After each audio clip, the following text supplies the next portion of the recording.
श्री कृष्ण, राधे राधे। मैं आपका अपना भूवर यादव। आज भूवर अखाड़े पर नया कोच रखा गया है, सूरज यादव।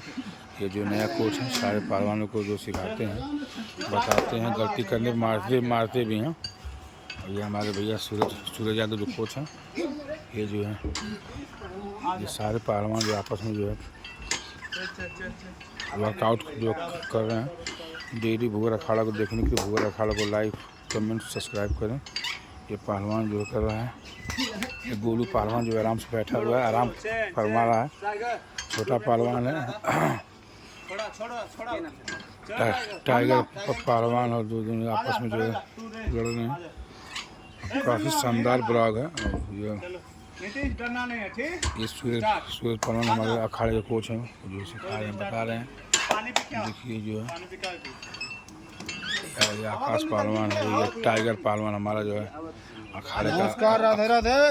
राधे राधे। आइए निःशुल्क सेवा भूवर अखाड़ा, पूर्व चेयरमैन है शंकर द्वारा। ये सारे पहलवान जो है ये अखाड़ा पर चढ़ने वाली कुर्सी जो है,